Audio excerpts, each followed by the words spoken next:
नमस्कार. न्यूज डंकामध्ये मी महेश विचारे आपल्या सगळ्यांचं मनपूर्वक स्वागत करतो.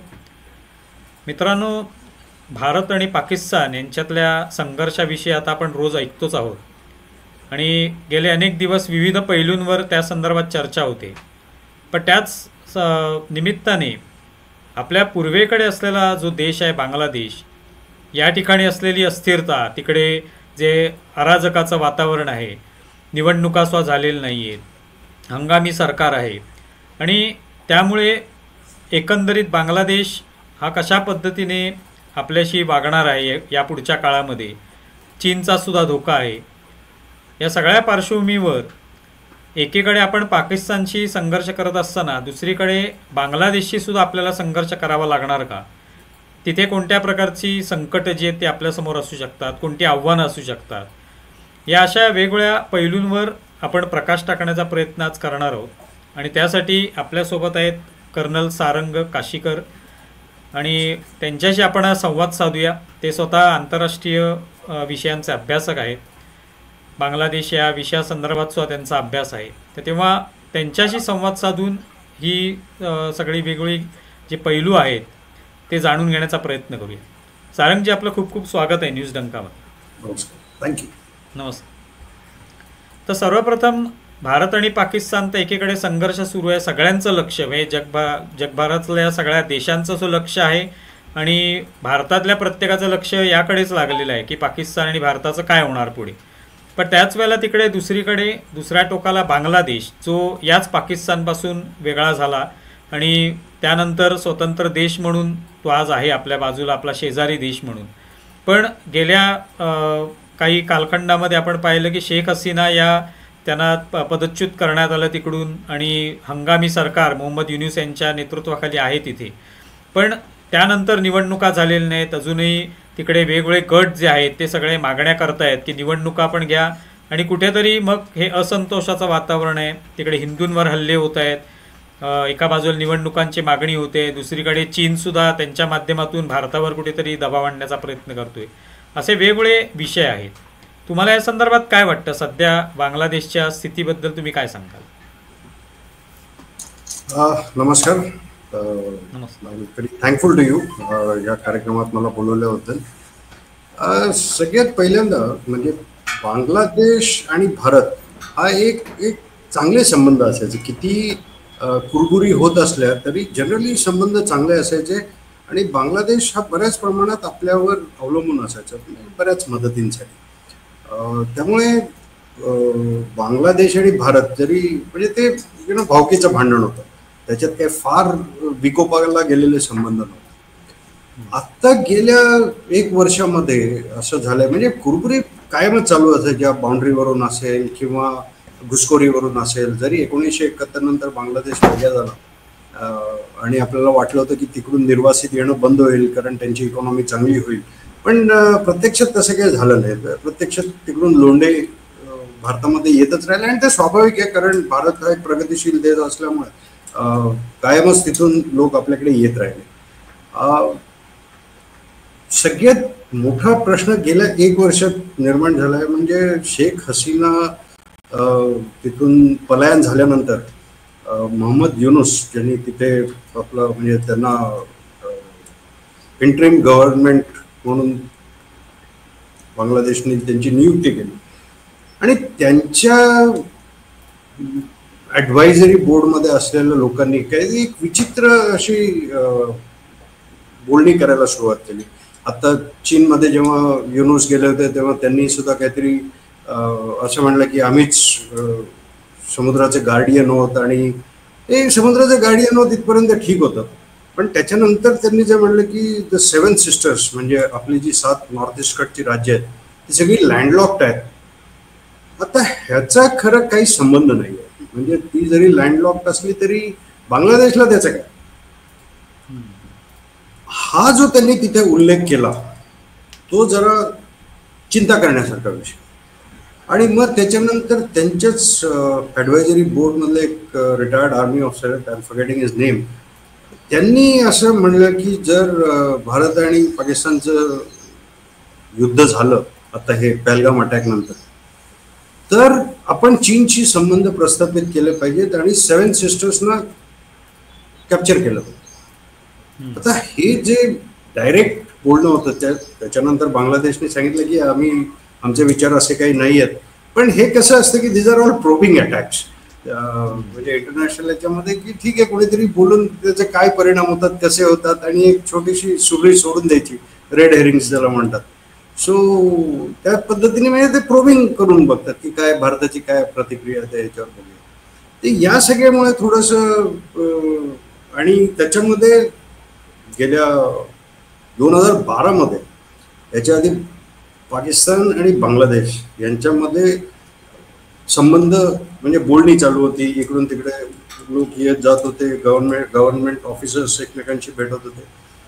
2012 पर्यंत हे होतं. पण 2012 नंतर 2025 मध्ये आता पहिल्यांदा या भेटीगाठी परत सुरू झाल्या आफ्टर शेख हसीनाज डिपार्चर. आणि त्याच्यामुळे काही गोष्टी प्लस तिथे जे काही मायनॉरिटीज बरोबर जे चाललेलं आहे, म्हणजे बांगलादेशमधल्या मायनॉरिटीज, तर त्याच्यामुळे एक प्रॉब्लेम तयार झाले की नक्की संशयाचं वातावरण याच्यामुळे निर्माण झालं की नक्की बांगलादेशच्या आत्ता जे राज्यकर्ते आहेत त्यांना नक्की काय म्हणायचं, कुठल्या दिशेने हे संबंध त्यांना न्यायचे, हा प्रॉब्लेम तयार झाला. आता तुम्ही हा जो सगळा थोडासा भाग इलॅबोरेट केलात तुम्ही, तर त्याच्यामध्ये असं लक्षात येतं की बांगलादेशची जी काय बदललेली भूमिका आहे ही कदाचित अन्य कुठल्या तरी देशाच्या दबावामुळे, प्रामुख्याने चीनच्या दबावामुळे असेल, किंवा चीनशी, जसं तुम्ही म्हणालात की मोहम्मद युनूस हे चीनमध्ये गेले होते, तिकडची एक व्हिजिट त्यांनी केली आणि त्यानिमित्ताने त्यांना कुठेतरी चीनशी जवळीक साधायची असेल किंवा चीनलाही त्यांच्याशी जवळीक अधिक साधून भारतावर दबाव आणायचा असेल, असा प्रयत्न असल्यामुळे ही भूमिका बदलली आहे की पहिल्यापासूनच अशी बांगलादेशची भूमिका होती, चीन धार्जिणी म्हणा? नाही, पहिल्यापासून त्यांची अशी एक तर काय आहे की चीन हा एक रिजनल पॉवर आहे आणि पैसे त्यांच्याकडे भरपूर आहेत. आणि त्यामुळे त्यांनी जे प्रयत्न केलेले आहेत की श्रीलंका, मॉरिशस, त्याच्यानंतर पाकिस्तान, बांगलादेश, नेपाळ, या सगळ्यांशी त्यांनी चांगले संबंध करायचा प्रयत्न केलेला आहे. भूटानशी फक्त त्यांचं भांडण चालू असतं, तरी सुद्धा मधून मधून ते संबंध चांगले करायचा प्रयत्न करत असतो. म्यानमार यांच्याशी सुद्धा त्यांचे चांगले संबंध होत असतात. इट्स अ रिजनल पॉवर, त्याच्यामुळे हे होणार. आणि त्यांच्याकडे पैसे आहेत, त्यांच्याकडे टेक्नॉलॉजी आहे, त्यांच्याकडे साधन सामुग्री आहे. त्यामुळे छोटे देश त्यांचा मदत घ्यायचा नक्कीच प्रयत्न करत असतात. आता ह्याच्यामध्ये चीनचा फायदा काय आहे, तर तुम्ही जर नकाशा नीट बघितला तर चीनला जेवढं एनर्जी म्हणजे ऑइल जे येतं ते सगळं आखाती देशांमधून येतं आणि त्यांना ते सगळं ऑइल पाईप म्हणजे जे दळणवळण चालतं समुद्रातून, ते सगळं स्ट्रेट ऑफ मलाक्का त्या भागातून चालतं. म्हणजे श्रीलंकेच्या साऊथहून ते येऊन स्ट्रेट ऑफ मलाक्कामधून त्याच्यानंतर साऊथ चायना सीमध्ये सगळं दळणवळण होतं. ह्याच्यामध्ये इंडियन नेव्हीचं वर्चस्वाखाली हा देश आहे, हा एरिया आहे. त्यामुळे China is never safe till the time India has got good power in this area. आणि मग त्याच्यामुळे त्यांना चीनची ही गरज आहे की श्रीलंका झालं किंवा बांगलादेश झालं किंवा पाकिस्तान झालं, यांना हाताशी धरून भारतावर प्रेशर ठेवायचं. आता हे करण्यासाठी जसे चीनमध्ये त्यांनी त्या श्रीलंकामध्ये त्यांनी त्या हंबरटोटा पोर्टसाठी प्रचंड प्रमाणात पैसे दिले. पण चीनची पैसे देण्याची पद्धत काय सोशलिस्ट नाही, ती कॅपिटलिस्ट पद्धत आहे. म्हणजे ते व्यवस्थित 8% त्यांच्याकडून सगळ्यांकडून लोन घेतात, इंटरेस्ट घेतात. त्यामुळे जरी त्या देशाला सध्या असं वाटलं की आपल्याला मदत होतीये, पण तो एक ट्रॅप असतो आणि त्या डेट ट्रॅपमध्ये हे देश फसतात. आता युनूस हा माणूस काही नॉर्मल पॉलिटिशियन, हा इकॉनॉमिस्ट आहे. आणि तो इकॉनॉमिस्ट असून सुद्धा आणि श्रीलंकेबरोबर काय झालंय हे बघून सुद्धा ते चीनशी जवळीक वाढवण्याचा प्रयत्न करतात. आता ह्याच्यामध्ये कारण काय? बांगलादेशची आर्थिक स्थिती चांगली आहे, पाकिस्तानपेक्षा तरी चांगलीच आहे, पण of course it's a developing country आणि त्यांना बरीच मजल अजून मारायची दारिद्र्य रेषेच्या वर आपल्या लोकांना आणण्यासाठी. आणि त्याच्यासाठी त्यांना थोडी बहुत चीनची मदतीची गरज आहेच. पण चीनची मदत कशा पद्धतीने मिळते हे अजून जर युनुस सारख्या माणसाला कळलं नसेल तर then there is something wrong. आणि जर कळून सुद्धा ते चीनची मदत मागत असतील आणि त्यांनी जी मदती मागितल्यात म्हणजे त्यांनी तिस्ता रिव्हर सिस्टम त्याच्यावर आम्हाला पाण्यासाठी मदत करा. आता तिस्ता रिव्हर सिस्टम ही भारतात उगम पावणारी नदी आहे आणि ती खाली म्हणजे लोअर रिपॅरियन स्टेट इज बांगलादेश.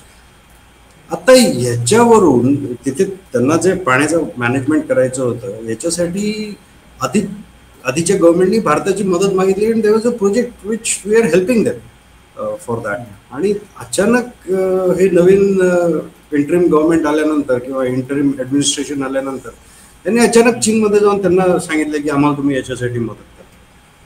अभी ये तो मतलब these are pointers for India की हे जरा वेगळे चालले. त्यामुळे त्याच्यावर लक्ष ठेवण्याची गरज. पण म्हणजे आता जसं तुम्ही म्हणालात तसं चीन जो आहे तो फक्त काय बांगलादेश किंवा त्या बाजूचे देश आहेत त्यांच्यावरच कुठेतरी मेहरबानी करतोय आणि अशा पद्धतीने दिसत नाही. तर पाकिस्तानमध्ये सुद्धा त्यांचा भरपूर हस्तक्षेप आहे. तर तिकडे ज्या पद्धतीने आज त्यांना शस्त्र पुरवली म्हणा किंवा तिकडे काही रोड्ससुद्धा बांधण्याचा प्रयत्न आहे जेणेकरून आपल्याला व्यापारासाठी त्यांना उपयोग होऊ शकेल अशा पद्धतीने. ते हे सगळं माहिती असताना की चीन हा ज्या वेळेला एखाद्याला मदत करतो तेव्हा तो त्यांना मदत करण्याच्या बहाण्याने त्यांच्यावर एक प्रकारे वर्चस्व हळूहळू मिळवायला लागतो आणि म्हणजे एक विस्तारवादी देश आहे. तर त्यामुळे ती बाब मोहम्मद युनुसांना का कळत नाही म्हणजे तुम्ही जसं म्हणालात की ते का त्यांच्याकडे लक्षात येत नाही.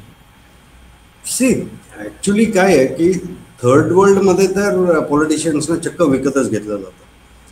म्हणजे त्याच्यामध्ये काही लपून राहिलेली गोष्ट नाही आहे. श्रीलंकेमध्ये आपण जे पाहिलं किंवा इव्हन पाकिस्तानमध्ये जे काय चाललंय ते काय ते पॉलिटिशियन्स देशाबद्दल विचार करणारे पॉलिटिशियन्स फार कमी आहेत त्यातले आणि स्वतःच्या तुंबड्या भरणारे लोक आहेत. आणि तुम्ही बघा म्हणजे आफ्रिकेमध्ये ज्या देशांमध्ये प्रॉब्लेम्स चालू आहेत ज्या लोकांना हाताशी धरून बाहेरच्या सत्ता रिसोर्स एक्सप्लॉइट करतात ते सगळे तिथल्या राजकारण्यांच्या जे म्हणजे स्वतःचे कोंबड्या भरून घेण्याची जी वृत्ती आहे त्याच्यामुळेच ते चीनच्या आधिपत्याखाली जातात.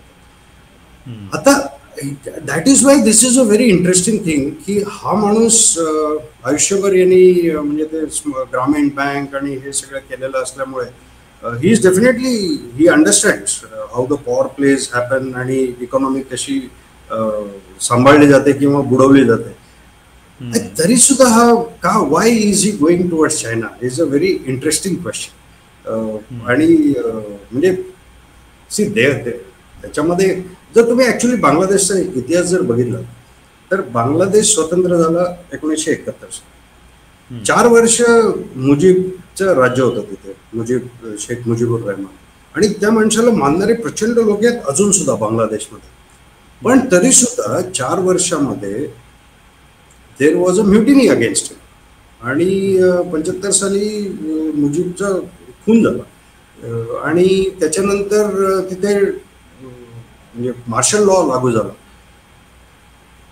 आणि त्याचं कारण हे होतं की लोकांना असं वाटायला लागलं होतं की मुजीबनी वन पार्टी हे केलं होतं म्हणजे एकच पार्टी असं आणि त्याच्यामुळे असंतोष वाढला होता आणि त्याच्यामुळे हे झाले. पण त्याच्यानंतर जर तुम्ही बघाल तर मुजीबच्या नंतर 2 सत्ता पालट झाले आणि मग त्याच्यानंतर जो जियाउर रहमान तिथे प्रेसिडेंट झाला. पण जियाउर रहमान आर्मीवाला असून नंतर प्रेसिडेंट झालेला असून त्यांनी ऑल मल्टी पार्टी डेमोक्रेसी तिथे एस्टॅब्लिश केली आणि all said and done though he was a dictator in a way आणि त्यांनी व्यवस्थित स्वतःचे विरोधी कापून काढले. पण त्यांनी एक इकॉनॉमीला चांगली डायरेक्शन दिली होती. सो बांगलादेशमध्ये जरी रिव्होल्ट झाले आणि हे झालं तरी सुद्धा लोकांनी हा प्रयत्न कायम केला होता की आपल्या देशाचं भलं होईल. म्हणजे मुजीबुर रहमान डिक्टेटर असून सुद्धा त्याच्या काळामध्ये चांगल्या पद्धतीने इकॉनॉमीची हे झाली. So that's a credit point. But then why is this man behaving like this? Are there any other pressures on Yunus, that is what has to be thought about. कारण he was almost about to go in to jail. Had he come back and in her time he would have gone in jail. आणि त्याच्यामुळे त्याला आता एक अशी हे तयार करायची आहे की शेख हसीना परत तिथे येता कामा नाही, आणि त्या दृष्टीने त्याची तयारी चालली. आणि देन ही इज डुईंग की शेख हसीनाचं भारत मित्र होता किंवा चांगले संबंध होते, त्याच्यामुळे भारतापासून दूर जाण्यासाठी चीनला तिथे आणायचं, कदाचित हे असू शकतं. म्हणजे तुम्ही एक बघा, तुम्ही आता पाकिस्तानने पहलगामचा हल्ला करण्याचं कारण, जर तुम्ही पाकिस्तानमधलं पॉलिटिक्स बघितलं तर आर्मीची अतिशय वाईट अवस्था होती. People are supporting Imran Khan. Imran खानला दे ऑल्सो नो की आर्मीनेच त्याला तुरुंगात टाकलंय, आणि त्यामुळे एक असंतोष वाढत होता. आत्ता जर हा हल्ला झाला नसता आणि भारताने त्यांच्यावर कारवाई केली नसती तर आर्मी बद्दलची लोकांची सहानुभूती संपली असते. अचानक ह्याच्यामुळे आर्मी बद्दलची सहानुभूती वाढली. सो त्याच्यामुळे हे सगळे पर्सनल इश्यूज आहेत ज्याला सगळ्यांनी पॉलिटिसाइज करून इंटरनॅशनल रिलेशन्स मध्ये आणले. So is Yunus doing something like that. आता भारताच्या अंगाने बघायला झालं तर भारताची काय भूमिका वाटते तुम्हाला? म्हणजे भारत कशा पद्धतीने पावलं टाकतोय बांगलादेशमधले हे बदल पाहता, किंवा शेख हसीना असताना ठीक आहे, ते आपल्याशी चांगलंच वागत होते, आपल्याशी चांगले मैत्रीपूर्ण संबंध होते, पण आता ज्या पद्धतीने युनुस पावलं टाकतायत ते पाहता भारताला निश्चितपणे थोडी स्वतःची भूमिका बदलावी लागेल, थोडंसं विचार वेगळ्या पद्धतीने करावं लागेल. तर काय दिसतंय तुम्हाला भारताच्या भूमिकांमध्ये? मुळात आपल्याला याच्यापासून काळजी घेण्याची गरज आहे. कारण एकतर जसं म्हणजे सगळ्यात मोठा इश्यू असा आहे की ISI has got a good footing in Bangladesh, याच्यात काही शंका नाही. आणि that is because of the religious extremism which गेल्या 20-25 वर्षात बांगलादेशमध्ये सुद्धा, आणि जियाऊर रहमाननी इस्लामायझेशन केलं होतं बांगलादेश. त्यांच्या काळात बऱ्याच प्रमाणात इस्लामायझेशन झालं. त्यामुळे ISIचा तिकडे नक्कीच पगडा आहे. आणि त्याच्यामुळे काय आहे की आता आपण जो हल्ला केला आहे पाकिस्तानवर आणि त्यांना जी समज दिली, त्याच्यामुळे डायरेक्ट लगेच पाकिस्तान फार मोठ्या प्रमाणात टेररिस्ट हालचाली तिथून करेल असं, पण बांगलादेशचा वापर या सगळ्यासाठी करेल का? कारण घुसखोरी प्रचंड प्रमाणात चालली त्याबाबत. आणि म्हणजे आता जर तुम्ही बघितलं तर माणसं वेस्ट बेंगॉलमध्ये येतात आणि वेस्ट बेंगॉलपासून फार गुजरातपर्यंत येतात आणि त्यांना वेस्ट बेंगॉलमध्ये सगळे डॉक्युमेंटेशन मिळतं. सो देर एक इकोसिस्टम तयार आहे जर तुम्हाला तिथून इन्फिल्ट्रेशन करायचं असेल. आता ती इकोसिस्टम एक्सप्लॉइट करतील का, हा आपल्यासाठी सगळ्यात मोठा प्रॉब्लेम. आणि ह्याच्यामध्ये प्रश्न असा असतो की आत्ता आपण पाकिस्तानला शॉर्ट आउट केलंय, लगेच बांगलादेशशी आपल्याला या पद्धतीने म्हणजे संबंध खराब झाले, ते आपल्यासाठी चांगलं नाही राहणार. सो त्या दृष्टीने आपल्याला याच्याकडे सगळीकडे बघायला, इन्फिल्ट्रेशन थांबवणं हा सगळ्यात महत्वाचा इश्यू या सगळ्यामध्ये आहे. की बांगलादेशमधून जे इन्फिल्ट्रेशन होत आहे आणि जी इकोसिस्टम तयार झाली आहे ती सगळ्यात पहिल्यांदा मोडून काढायला पाहिजे. आत्ता तर आपण पाहतोय की म्हणजे इकडून वेगवेगळ्या राज्यांमधनं जेवढे काय बांगलादेशी आहेत जे अनधिकृत पद्धतीने राहत आहेत, अर्थात अनधिकृतच आहेत, पण अनेकांना आता अधिकृतपणे सगळं मिळालेलं आहे, त्यामुळे ते ओळखता येणंही कठीण बनलेलं आहे की नेमकं खरे अनधिकृत कोण आहेत. पण तरी ते अगदी थोडक्या संख्येने आपल्याला ते सापडत आहेत, 10 सापडत आहेत, 12 सापडत आहेत, असं करत आपण त्यांना पाठवतोय. पण हे कितपत पुरे पडेल किंवा किती ते उपयोगी पडेल, किंवा याच्यापेक्षा जास्त ही मोहीम जी आहे ती अधिक वेगाने किंवा अधिक जास्त ताकदीने केली पाहिजे की जेणेकरून जास्तीत जास्त अनधिकृत लोक तिकडे निघून जातील, जेणेकरून आपला धोका जो आहे, जो तुम्ही मगाशी सांगितलात, तर तो धोका जो आहे तो कमी होऊ शकेल. अनफॉर्च्युनेटली काय आहे की म्हणजे अमेरिकेमधून त्यांनी इलिगल इमिग्रंट्सना एका विमानात बसवलं आणि पाठवून दिलं. ऑफकोर्स त्याच्या आधी सगळे ओळखी पटवणं वगैरे सगळं झालेलं असेल आणि त्यांनी बसवून पाठवून दिलं. आपण एवढी स्ट्रॉंग ऍक्शन कधी करणार? म्हणजे 12, 15, 18 लोक पाठवून काही होत नसतं. लाखोनी लोक इथे आहेत आणि इट्स एव्हरीबडी नोज की लाखोनी लोक इथे. NRC was a right step in this regard. पण somehow NRC has, it is in a suspended animation. त्यामुळे ठोक कारवाई करायची असेल तर NRC इन्व्होक करणं जरुरी. आणि त्याच्यामुळे दुसरं असं आहे की police systems in India are found to be wanting. म्हणजे हा पोलिसांना अधिकार आहे की परदेशी नागरिक आला तर त्याला, म्हणजे पाकिस्तानी येऊन राहिले आणि व्हिसा ओव्हरस्टे केला, असं कसं होतं? You are suppose to monitor every foreigner who comes.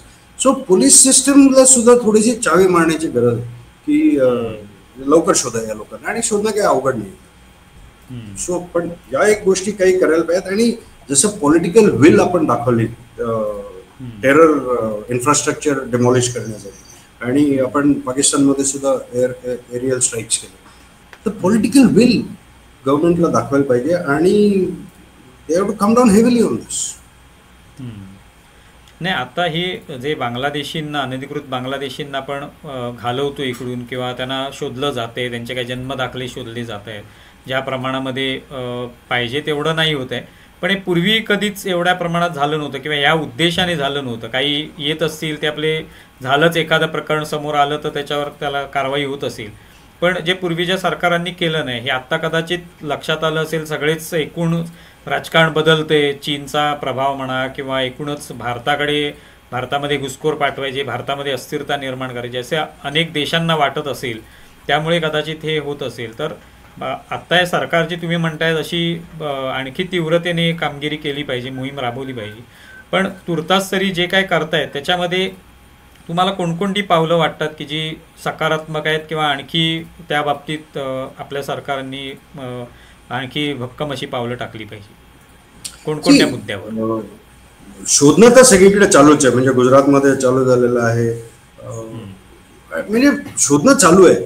फक्त ह्याच्यामध्ये काय आहे की आपण सुद्धा, म्हणजे आतापर्यंत आपलं धोरण हे होतं की बांगलादेशचे संबंध चांगले ठेवा, आणि ते संबंध चांगले ठेवण्याच्या ह्याच्यामध्ये थोड्या काही गोष्टी की चलो ठीक आहे, याला नंतर बघूया, हे करूया. आता हा मोका आलाय की चलो तुम्ही आमच्याशी असे वागताय, तर म्हणजे याचा फायदा घेऊन, आणि the present prime minister is non की प्रॉब्लेम असेल की त्या प्रॉब्लेमवर ते अजून एक दोन गोष्टी शोधतात. जसं इंडस्ट्री जसं हे केली कि एक मौका मिल गया तो इंडस्ट्री उसको एब्रोगेशन कर दिया, 370 कर दिया. तो this will also happen. Now he is got an opportunity, hopefully this will happen.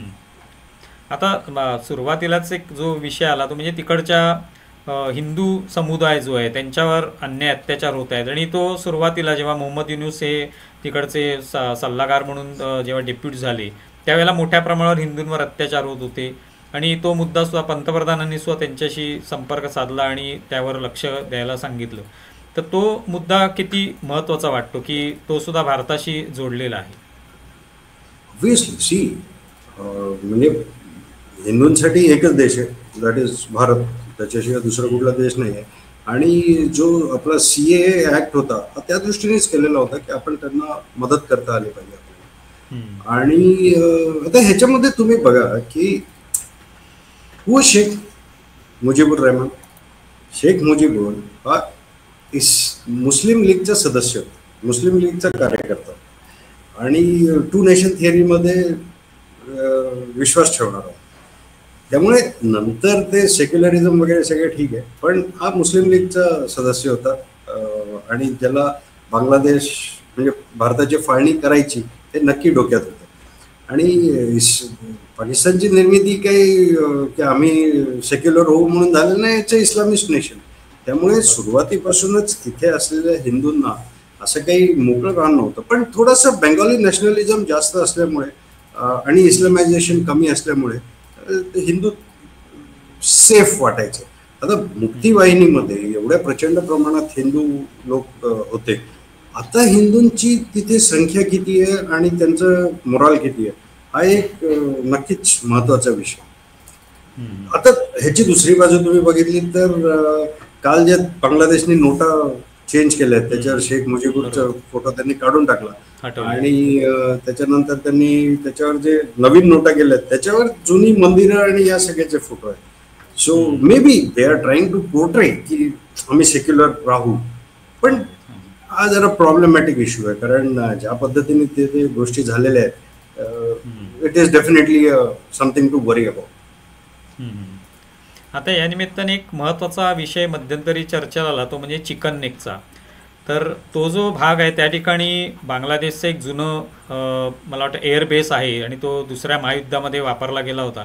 त्यानंतर तो तेवढा ॲक्टिव्ह नव्हता, पण तो आता बहुतेक चीन त्याचा काहीतरी विकास करणार आहे अशा पद्धतीची चर्चा आहे.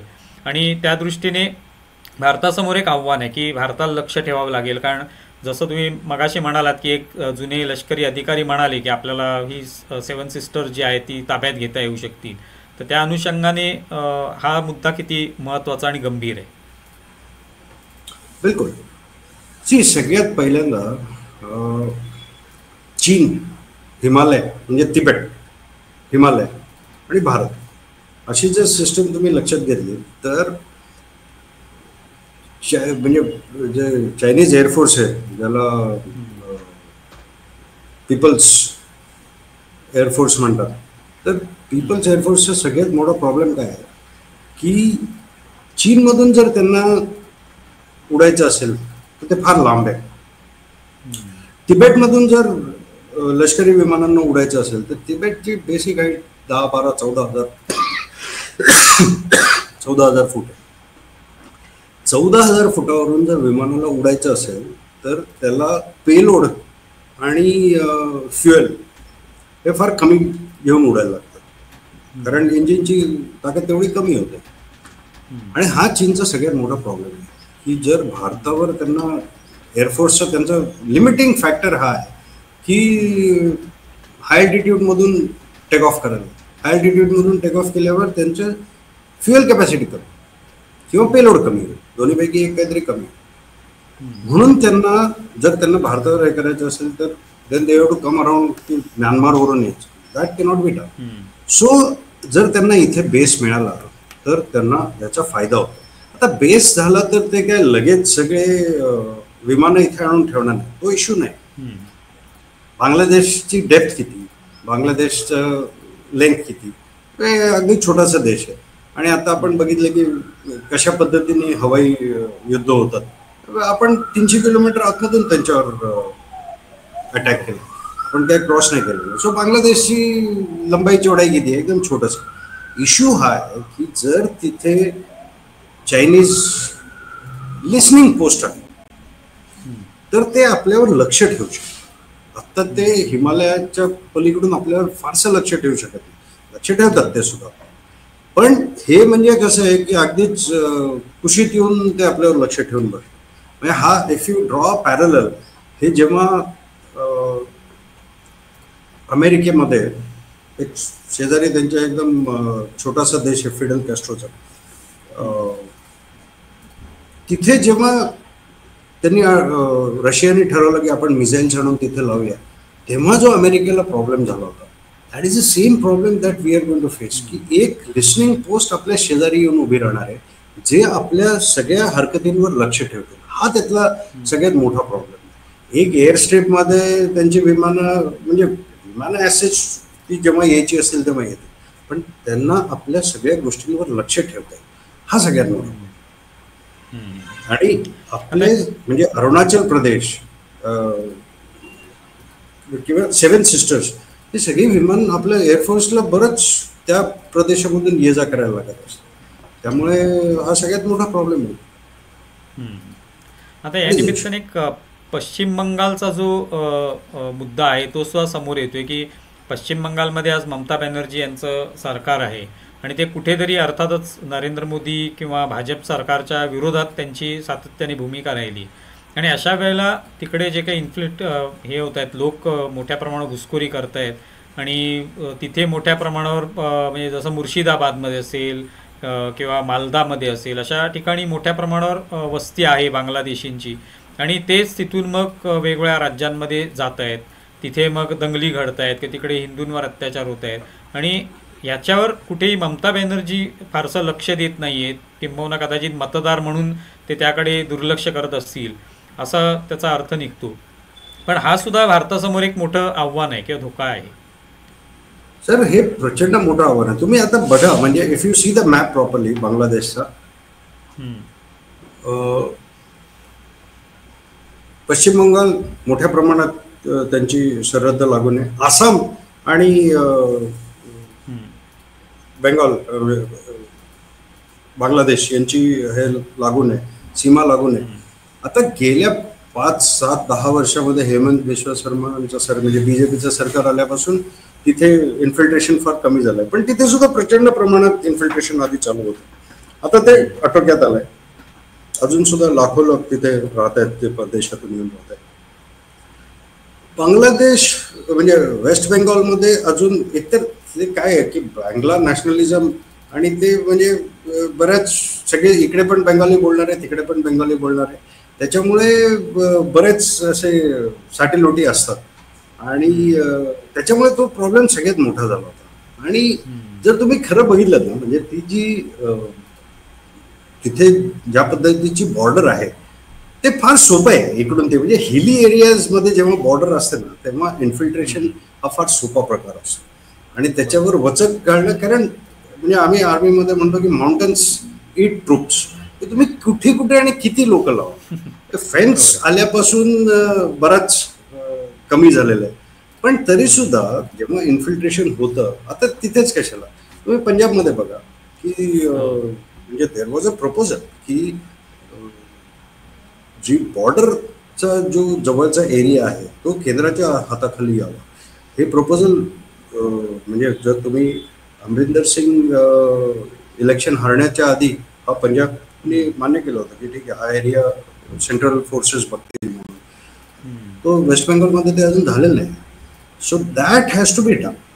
कारण शेवटी काय आहे की local politicians have their own interest, आणि हे सगळीकडेच हो, असतं. तुम्ही बरोबर. साऊथमध्ये बघा, तुम्ही ईस्टमध्ये बघा, तुम्ही वेस्टमध्ये बघा, तुम्ही काश्मीरमध्ये बघा, तर local politicians have their own interest, आणि त्या हम्म, लोकल पॉलिटिशियन्सच्या हाताखालून ॲटलिस्ट बॉर्डरचा एरिया काढून घेतला पाहिजे. हे फार महत्वाचं आहे. हम्म, हम्म. आता थोडंसं मी आता बांगलादेशच्या मुद्द्यावर आपण बरेचसे प्रश्न घेतले. आता थोडं जो चर्चेचा आत्ता सध्या मुद्द्यात म्हणजे पाकिस्तानचा, आणि वारंवार काही मागण्या केल्या जात आहेत की आपले किती राफेल पडले, किती आपले सैनिक आपण गमावले, किंवा आपण काय काय गमावलेलं आहे हे विचारण्याची एक नवीन एक ट्रेंड सुरू झालेला आहे. आणि विशेषतः आपलेच विरोधक जे आहेत ते प्रामुख्याने ते विचारत आहेत.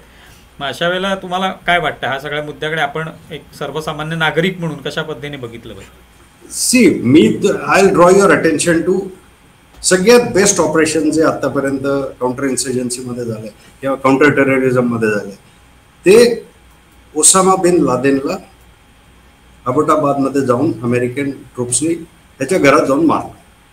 हम्म, हे आतापर्यंतचं सगळ्यात best example of anti terrorist operations. हम्म, किती हेलिकॉप्टर्स गेली होती, हम्म, किती पडली? It was a red. त्या रेडमध्ये एक हेलिकॉप्टर पडलं.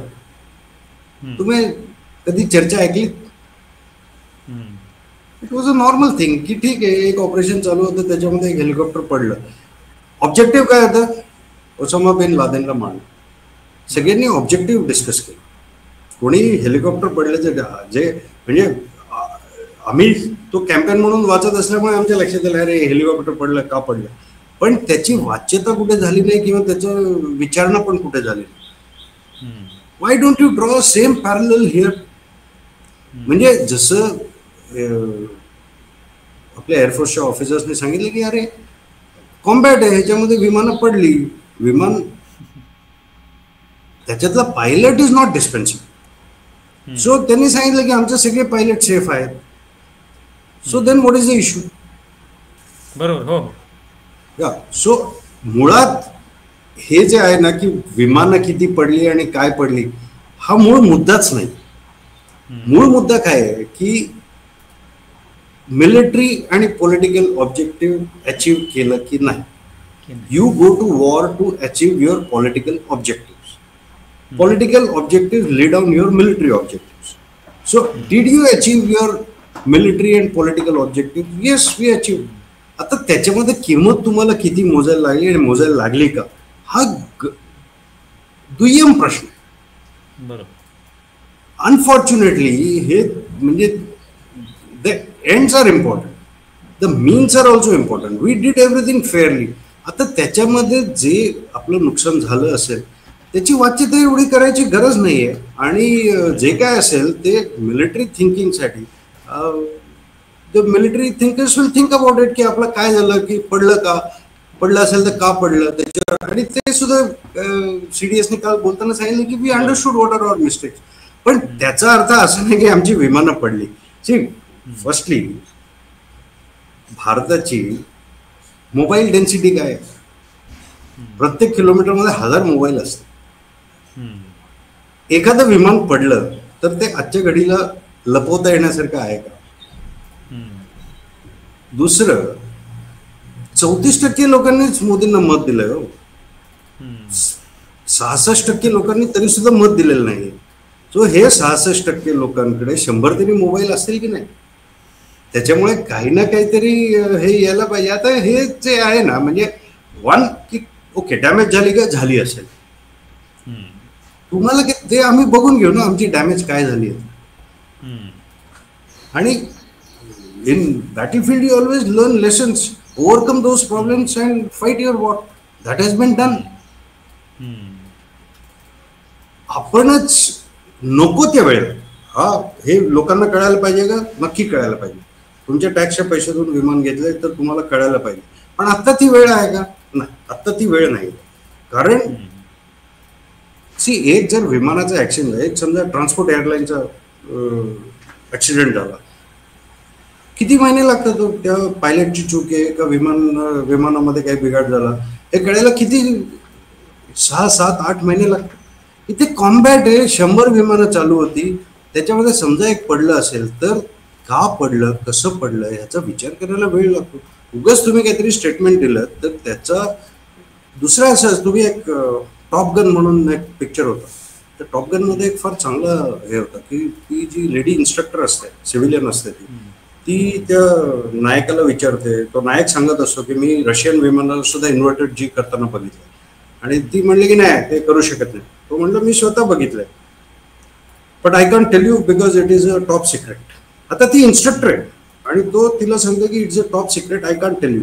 त्याच्यावर ती म्हणते की नाही मला सगळं क्लिअरन्स आहे, तर तू सांग मला. मग तो सांगतो काय झालं ते.